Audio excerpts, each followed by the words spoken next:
오늘은 희망이 끝난 곳에 다시 희망이라고 하는 제목으로 함께 은혜를 나누고자 합니다. 망망대해 바다 한가운데 한 노인이 자기가 잡은 물고기를 상어로부터 지켜내고자 사투를 벌이게 됩니다.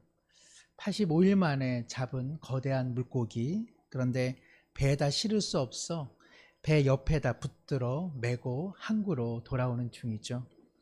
그런데 물고기의 피냄새를 맡고 상어가 급습을 합니다. 상어와 혼신을 다해 힘쓰지만 전세는 이미 기울어져 있습니다. 그럼에도 불구하고 이 노인은 스스로에게 이렇게 말합니다. 사람은 패배하려고 존재하는 것 아니지. 죽음은 어쩔 수 없지만 패배란 있을 수 없어. 희망을 버린다는 것은 죄악이야. 희망을 버린다는 것은 어리석은 일이야. 미국 어니스트 헤밍웨이의 바다와 노인에서 이 노인이 하는 말입니다. 희망이라고 하는 말만큼 우리에게 힘을 주고 다시 일어서게 하는 단어도 없는 것 같습니다. 오래전에 괌에 대한항공 여객기가 추락되었죠. 이미 많은 사람들이 실제로는 시체 더미가, 검댕이 시체 더미가 되고 말았습니다. 그 와중에 어머니는 사랑하는 딸을 찾고 그 딸이 희미해져가는 정신 속에 끊임없이 이야기를 해주었습니다. 어릴 적에 밥 안 먹어 이 어미 마음을 속상하게 했던 일들, 친구의 얼굴을 난데없이 핥혀서 이 어머니가 대신 사과했던 이야기들, 학교에서 상을 받아와서 자랑했던 흐뭇한 이야기들, 그리고 이제 너와 내가 가장 그리워하는 가족들 이야기. 어머니는 쉬지 않고 딸을 살려내기 위해서 이야기를 끊임없이 하게 되었습니다. 살아야 한다. 우리는 살아야 한다. 그렇게 희망을 불태웠기에 그 지옥과 같은 처참한 사고 현장에서 두 모녀는 기적적으로 구조되고 생還하게 되었습니다. 희망이라고 하는 것이 상황 자체를 변화시키는 것은 아니죠. 그러나 그 상황 가운데에 어떻게 직면하느냐, 내 자신은 변화시킬 수 있습니다. 코로나19에 대해 아무리 희망찬 노래를 부른다 할지라도 우리 한 사람이 코로나19의 전세를 뒤집기는 어려운 것을 우리는 잘 알고 있습니다. 그러나 같은 코로나19의 환경 속에서도 희망을 갖고 살아가는 사람은 자신의 소박한 일상 중에 무언가를 발견할 수 있게 되는 것이죠. 상황을 변화시키는 것, 그것은 희망이 할 수 있는 일은 아닙니다. 그러나 상황을 어떻게 해석해내느냐에 따라서 우리의 절망은 희망이 될 수 있는 것이죠. 한 가지 실험을 했습니다. 두 개의 독의 쥐를 이렇게 놓아두었는데 한 독에는 일체의 빛이 안 들어가도록 밀봉을 했습니다. 그리고 한쪽 독에는 큰 차이도 없지만 바늘구멍만한 그러한 구멍을 뚫어두고 빛이 스며들게 했습니다. 실제로는 완전히 깜깜한 것이죠. 그럼에도 불구하고 완전히 밀봉된 상태의 쥐는 일주일 만에 죽었음에도 불구하고 바늘구멍 같은 한 줄기 빛이 스며든 그 독안의 쥐는 앞선 쥐보다 무려 2주일을 더 버텨냈다고 합니다. 바늘구멍 같은 한 줄기 빛이라도 그것은 희망이 되는 것이고, 그 희망의 빗줄기를 붙잡으면 살 수 있는 삶의 가능성은 더 짙어지는 것이죠. 이것은 실제로도 일어났습니다. 아우슈비츠 유대인 수용소에서 기적적으로 살아남았던 빅터 프랭클은 죽음의 수용소라고 하는 자신의 저자 책으로도 더 유명하죠. 사실 저명한 심리학 박사인데 그도 처참한 유대인 그 포로 수용소에서 어떻게 자신은 살아남을 수 있었고 누군가는 죽을 수밖에 없었는지 그 차이를 이렇게 설명합니다. 나는 항상 어떤 마음 자세를 갖는가는 내 선택에 달린 일임을 기억하고 있었습니다. 나는 절망을 선택할 수도 있었고 희망을 선택할 수도 있었습니다. 하지만 나는 희망을 선택했고 그러기 위해 간절히 원하는 어떤 한 것에 정신을 집중했습니다. 난 내 아내를 떠올렸습니다. 그녀의 손을 한 번 더 잡아보고 싶었습니다. 한 번만 더 아내의 눈을 바라보고 싶었습니다. 한 번만 더 이곳에서 나가 그녀를 만나보고 싶었습니다. 그 희망이 내 생명을 1분 1초 연장시켜 주었습니다. 플랭크 박사는 자신이 누구보다 더 의지가 강하거나 내 삶은 더 절박한 거야. 그것이 아니라 스스로 희망을 선택했기 때문에 자신은 살 수 있었다고 이야기하는 것이죠. 희망은 선택하는 것이죠. 그리고 희망으로 상황을 바라보면 다른 시각이 열려지는 것입니다. 희망은 누가 할 수 있는 것 아니라 내가 결심하는 것입니다. 그러므로 앞서 노인과 바다의 노인의 고백처럼 희망을 버리는 것은 어리석음이요, 희망을 버리는 것은 신앙적으로도 죄라고 할 수 있습니다. 빅터 프랭클은 희망을 선택함으로써 가장 참혹한 시대 가운데 어떻게 자신의 삶을 변화시킬 수 있는지 보여주었습니다.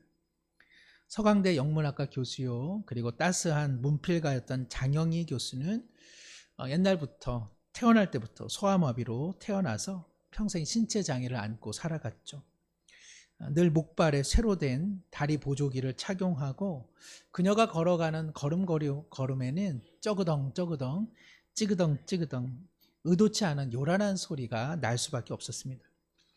그녀는 대학교 2학년 때 읽었던 어느 한 책의 내용을 기억하고 있는데, 그 책에는 어느 한 남자 인물을 이렇게 소개합니다. 그는 자신을 향한 나쁜 운명을 깨우지 않기 위해 늘 살금살금 걸어 다녔다. 장영희 교수는 이 구절을 읽으면서 나의 걸음걸음, 이 쩌그덩 찌그덩 하는 이 걸음걸이가 혹여 나쁜 운명을 깨워서 내 삶이 이렇게 비참해졌나, 그렇게 생각할 법도 한데, 이 장영희 교수는 그렇게 생각하지 않고 내 인생 가운데 나쁜 운명과 그리고 좋은 운명이 언제 어떻게 깨어날지 모르니 나는 그런 거 신경 쓰지 않고 내 찌그덩거리고 쩌그렁거리는 요란한 발걸음 소리를 저벅저벅 걸으면서 나는 나쁜 운명도 다 깨워버리고 좋은 운명도 깨워버리고 나는 희망 갖고 용기 있게 살겠다고 고백했다고 합니다. 언젠가 어려운 처지에 있는 한 여학생이 장영희 교수에게 찾아와서 이런 이야기를 했다고 합니다. 교수님, 앞을 볼 수 없는 한 소녀가 고립된 섬 꼭대기에 앉아서 비파를 키면서 지금 구조선을 기다리고 있습니다. 비파로 켜는 음악은 아름답고 희망적이고 낭만적이기까지 했죠. 그런데 물이 자꾸 차올라 섬은 이내 잠기게 되었고, 소녀가 앉아있는 곳까지 물은 차오르기 시작했습니다. 기다렸던 구조선도 보이지 않습니다. 이 앞을 보지 못하는 이 소녀는 자신의 운명이 이처럼 어려운 것도 알지 못하고 여전히 비파를 키면서 노래를 부르고 있습니다. 이것을 과연 희망이라고 할 수 있을까요? 너무나 허망하고 너무나 비참한 꼴이 아닌가요? 아마도 여학생 자신이 자신의 삶을 빗대어 이야기한 것 같습니다. 장영희 교수는 이 여학생에게 이렇게 답했다고 합니다. 아니, 절대로 비참하지 않아. 믿져야 본전 아니겠니? 절망적으로 보자면 희망의 노래를 부르든 안 부르든 어차피 물은 차오를 텐데 뭐.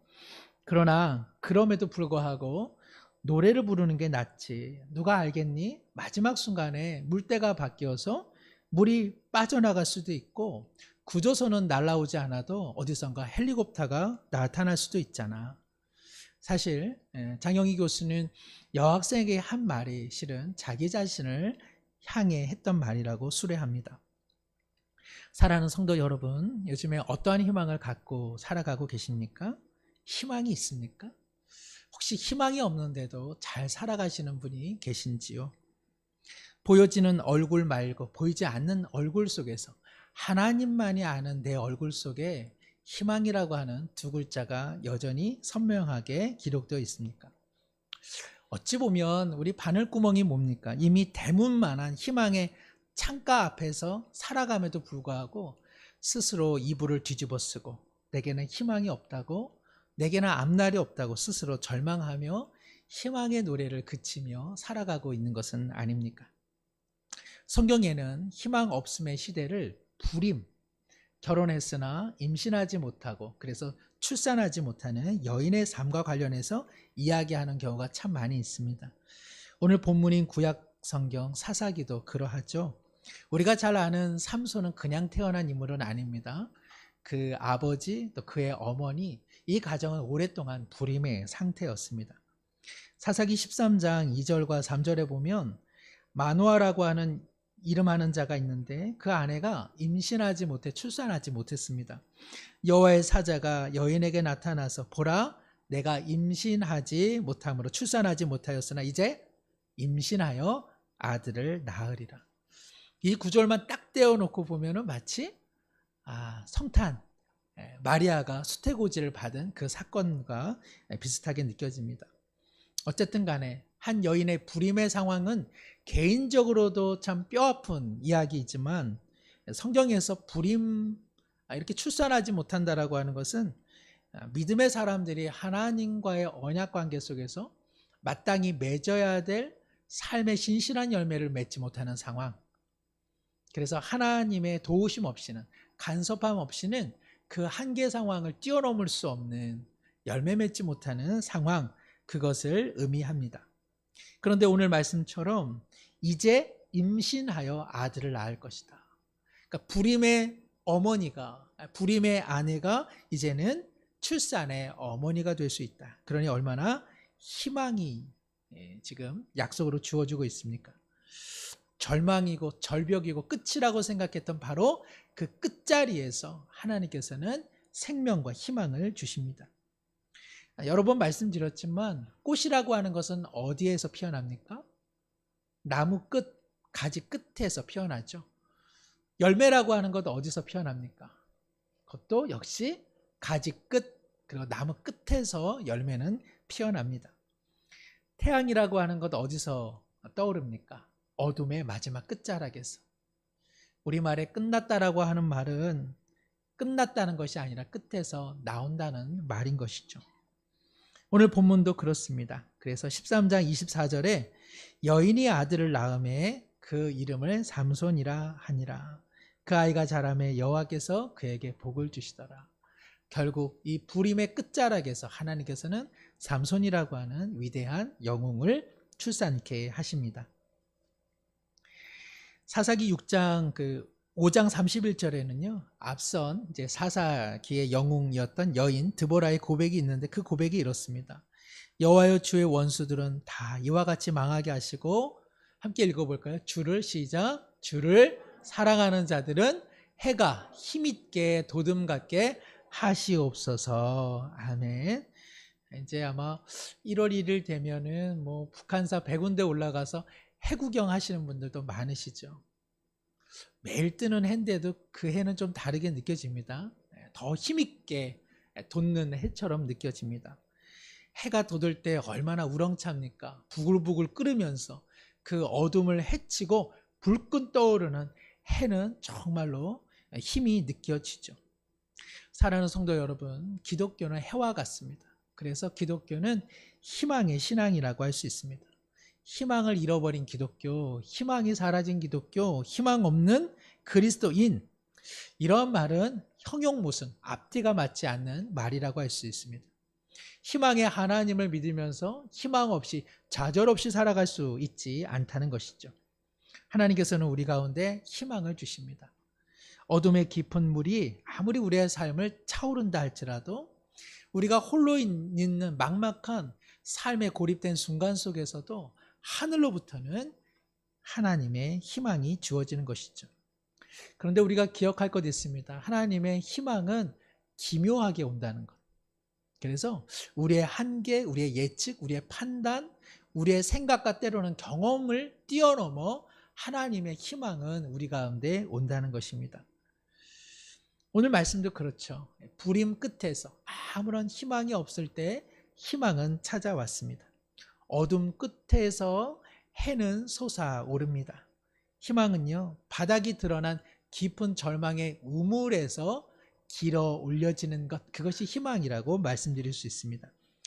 정진규라고 하는 시인이 있는데 그는 별은 어둠을 바탕으로 하는 것이 마땅하다, 이렇게 노래한 적이 있습니다. 별이라고 하는 것은요, 어둠이 있어야 빛을 비출 수 있다는 것이죠. 그래서 어두운 사람들, 어둠 속에서 살아가는 사람들이 누릴 수 있는 특권이 있는데 그것은 별을 볼 수 있다는 것이고요, 별을 낳을 수 있다는 것입니다. 우리의 지난 삶도 어떻습니까? 희망이 행복의 한복판에서 찾아왔습니까? 아니면 절망의 끝자락에서 찾아왔습니까? 삼손의 아버지가 되게 되는 마노아는 이 소식, 아들을 낳으리라는 이 소식을 아내로부터 들었습니다. 아내가 이제 하나님의 사람을 만난 것이죠. 자기도 너무 만나고 싶어서 사라이를 꼭 만나고 싶어 하던 차에 비로소 만나게 됩니다. 너무나 기쁜 나머지 음식 대접을 하려던 차에 이 하나님의 사람이 그 음식을 하나님 앞에 드리라고 이야기합니다. 그 음식을 제물 삼아서 제단에 놓고 하나님 앞에 예배를 드리는 순간 불현듯 그가 묻죠. 그 전에 여호와의 사자에게 이름이 그런데 대체 무엇입니까? 하고 묻습니다. 그런데 이 여호와의 사자가 자신의 이름을 왜 묻느냐 하고 반문하면서도 이름을 알려주죠. 그 이름이 무엇입니까? 기묘자. 너가 왜 내 이름을 묻느냐 하면서도 내 이름은 기묘자다 이렇게 이야기합니다. 기묘라는 말, 예측을 뛰어넘는 것, 이해할 수 없는 것, 신비한 것, 자신의 생각과 판단을 뛰어넘는 것. 이것은 하나님의 섭리 방식을 말하는 것입니다. 하나님께서는 마노아, 너의 생각과 너의 예측을 뛰어넘는 분이시다. 하나님을 너의 틀 안에 가두지 마라. 절망 끝에서 희망은 나올 것이다.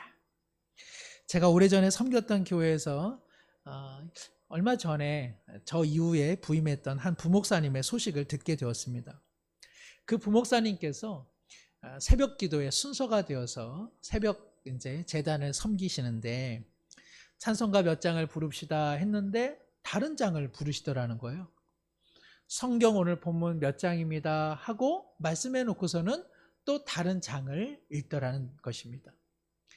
설교를 하시는데 발음이 어눌해지더라는 것이죠. 한 권사님이 용기를 내어서 목사님 머리에 문제가 있는 것 같아요. 그때 목사님도 당황하고 성도님들도 뭐가 좀 일이 있는 것 같다 해서 앞으로 나오기 시작했습니다. 그리고 목사님을 이제 의자에다가 모셔놓고 구급차로 이송을 하게 됐죠. 무슨 판단이 있었을까요? 뇌경색이 그 순간에 왔던 것입니다. 40대 초반이었고요. 미혼이셨던 목사님 혼자 빈방에 계셨으면 어땠을까? 만약 그날 새벽 기도의 담당이 아니었으면 어땠을까? 새벽 기도회 끝나고 모든 성도님들 돌아가셨을 때 홀로 교회에 있었거나 홀로 집에 돌아가 그 변을 당했다면 어땠을까? 아찔한 생각이 들게 되는 것이죠. 이 목사님은 사실 네팔로 선교사 준비를 하고 있었습니다. 이제 곧 네팔로 떠나려던 차에 이런 일이 일어난 것이죠. 그래서 선교사 파송을 뒤로 미루고 그리고 선교 훈련을 좀 더 받게 되었습니다. 그런데 거기서 피앙새를 만났습니다. 저에게 이 소식을 알려준 권사님이 목사님 정말 사모님이 아까우셔요. 그렇게 아까울 만큼 좋은 사모님을 그때 만난 거 있죠. 그리고 지금 얼마나 행복하게 네팔에서 선교사역 하시는지 몰라요. 하나님께서는 뇌경색으로 촉발된 삶의 위기를 바탕 삼아서 그 목사님과 또 그 사모님에게 새로운 희망과 새 일을 행하신 것이죠. 아마 우리 성도님들의 지난 인생도 생각해 보시면 그렇지 않겠습니까? 저마다 하나님께서 주신 은혜는 절망의 끝자락에서 피어났을 것입니다. 로마서 4장 17절에서 24절 좀 긴 본문이기는 한데 우리 함께 곱씹는 마음으로 함께 한번 읽어보겠습니다. 기록된 바 내가 너를 많은 민족의 조상으로 세웠다 하심과 같으니 그가 믿은 바 하나님은 죽은 자를 살리시며 없는 것을 있는 것으로 부르시는 이시니라. 아브라함이 바랄 수 없는 중에 바라고 믿었으니 이는 내 후손이 이같으리라 하신 말씀대로 많은 민족의 조상이 되게 하려 하심이라. 그가 백사나 되어 자기 몸이 죽은 것 같고 사라의 태가 죽은 것 같음을 알고도 믿음이 약하여지지 아니하고 믿음이 없어 하나님의 약속을 의심하지 않고 믿음으로 견고하여져서 하나님께 영광을 돌리며 약속하신 그것을 또한 능히 이루실 줄을 확신하였으니 그러므로 그것이 그에게 의로 여겨졌느니라.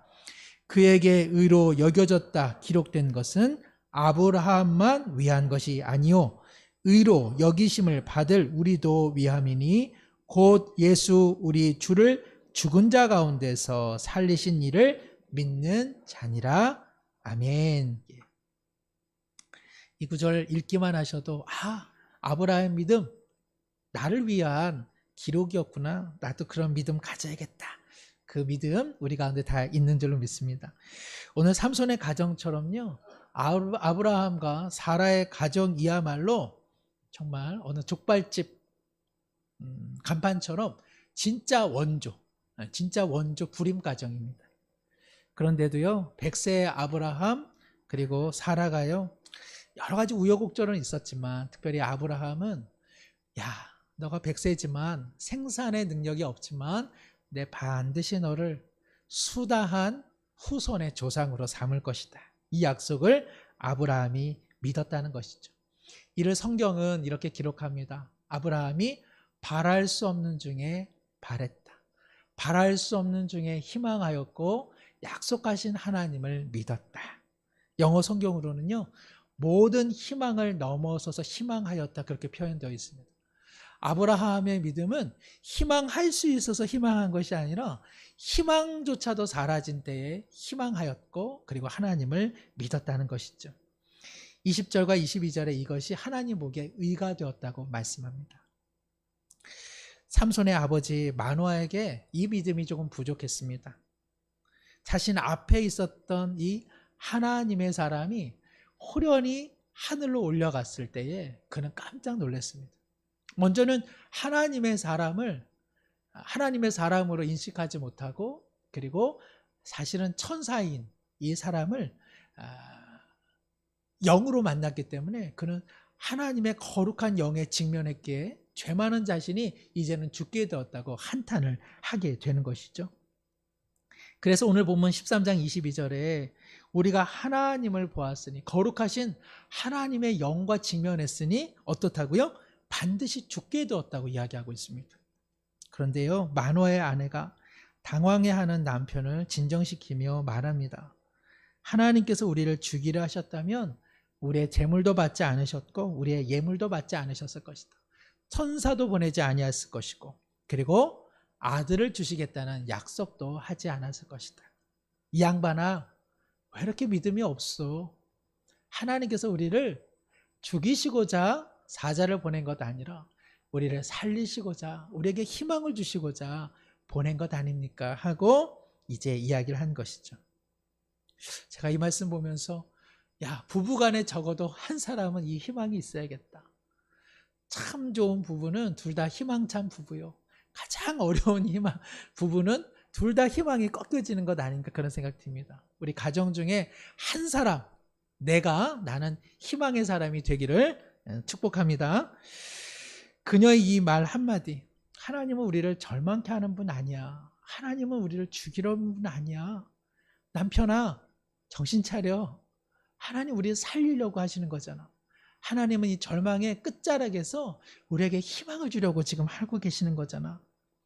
마노아의 아내는요, 지금 임신하지도 못했습니다. 그런데 그녀는 믿음으로 벌써 출산한 여인이 된 것이죠. 그녀는 벌써 절망의 불임의 아내가 아니라 이미 생산해낸 신앙의 어머니가 되어 있는 것입니다. 사랑하는 성도 여러분, 기독교는 희망의 신앙입니다. 희망을 넘어서는 희망이 없을 때조차도 희망하는 것, 희망이 끝난 곳에 다시 희망하는 신앙, 그것이 바로 기독교의 정수인 줄로 믿습니다. 모든 인간적 희망조차 사라져갈 때 다시 희망하는 것. 그런데요, 사실 희망의 차원에서 보자면 예수님의 십자가에서의 죽으심은 참 희망과는 먼 내용이죠. 예수님의 그 비참한 죽음 앞에서 우리가 희망을 논할 수 있겠습니까? 아무리 예수님께서 죽은 자를 살리시고 병든 자를 고치시고 그리고 죄인을 의인되게 하신들, 예수님께서 원수 앞에서 무참히 죽임을 당하셨는데 그것이 무슨 희망이 되겠습니까? 그런데 어떻게 기독교의 신앙은 희망의 신앙이라고 우리 노래할 수 있을까요? 그것은 십자가 끝에 부활이 있었기 때문에 그렇죠. 그리고 부활 끝에 예수님의 승천 사건이 있었기 때문에 그러합니다. 예수님의 죽음은 끝이 아니죠. 예수님은 다시 살아나셨습니다. 예수님은 다시 살아나실 뿐 아니라 통치자로 하나님의 우편에서 이 땅을 다스리고 계십니다. 그래서 기독교는 희망일 수밖에 없는 것입니다. 그래서 우리가 믿는 신앙은 바랄 수 없는 중에 바랄 수 있는 희망의 신앙입니다. 마노아의 아내를 보십시오. 마노아와 함께 불임의 시대를 경험했습니다. 남편 마노아와 함께 축복의 메신저였던 여호와의 사자가 사라지는 것을 보았습니다. 그럼에도 불구하고 이 여인은 이 상황을 다르게 해석하고 있었던 것이죠. 그녀는 믿음과 희망으로 해석하고 있는 것이었습니다. 마노아는 이제 죽었다고 말할 때에 마노아의 아내는 여보 이제 살게 되었어라고 이야기한 것이죠. 왜 그렇습니까? 희망을 보았기 때문에 그럽니다. 그녀는 어떤 면에서 이미 구약시대에 예수 그리스도의 십자가 죽음 끝에 부활이 있는 것을 믿음으로 내보았기 때문에 그러합니다. 우리는 어떻습니까? 희망의 사람입니까? 우리는 희망의 하나님을 믿으면서 희망을 꽃피우는 하나님의 백성입니까? 우리 주변의 사람들, 내 아내와 내 남편, 내 자녀와 이웃과 동료들은 우리가 믿는 신앙을 통해 우리를 향해 희망의 사람이라고 이야기합니까? 아니면 나보다 더 절망하는 사람이라고 이야기하고 있는 것은 아닙니까? 말씀을 맺습니다. 앞서 언급한 장영희 교수는 소아마비로 신체 장애, 그리고 나중에는 척추암, 그리고 전이된 간암으로 인해서 57세에 하나님의 부름을 받게 되죠. 장애자에 대한 차별이 극심한 시대 가운데 그녀는 살았습니다. 그래서 중학교 갈 때도, 그녀는 고등학교 갈 때도, 대학교에 갈 때도 시험 한번 제대로 치르기가 쉽지가 않았고, 그 아버지는 학교들마다 찾아가서 장애자지만 시험 한번 치르게 해달라고 요청하기도 했습니다. 그녀는 무수한 현실의 좌절을 맛보았음에도 불구하고 친구에게 다음과 같은 글을 보냅니다. 마음 속상해하는 민수가 어디선가 읽은 이야기인데, 사람이면 누구나 다 메고 다니는 운명의 보자기가 있대. 그 속에는 저마다 각기 똑같은 수의 검은 돌과 흰 돌이 들어있다는구나. 검은 돌은 불운, 그리고 흰 돌은 행운이라고 말해. 우리가 살아가는 일들이란 이 돌들을 하나씩 꺼내는 과정이지. 그래서 삶은 어떤 때는 예기치 못한 불운에 좌절하여 넘어지기도 하고, 또 어떤 때는 크든 작든 행운을 맞이하여 힘을 얻고 다시 일어서는, 그래서 삶은 저마다의 드라마의 연속인 것 같아. 지금 고통당하는 너는 내 운명의 자루에서 검은 돌을 몇 개 먼저 꺼낸 모양이야. 그러나 민수가 이제부터 내 삶의 보자기에는 더 좋은 행복들이 기다리고 있지 않겠니? 이것이 아까 내 뒷모습에 대고 내가 하고 싶었던 말이야. 민수가 사랑한다. 힘을 내. 우리 모두 절망하는 시대 속에서 희망을 노래하고, 그리고 희망 안에서 하나님 앞에 믿음을 고백하며 승리하는 우리 개인과 가정과 공동체가 되기를 축복합니다. 기도합니다.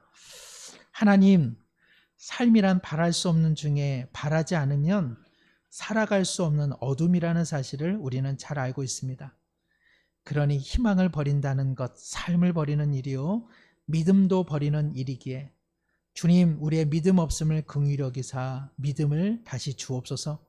바랄 수 없는 중에 바라는 희망으로 어두운 날에도 희망의 노래를 부르게 하시고, 희망의 하나님을 전적으로 의지하게 하옵소서.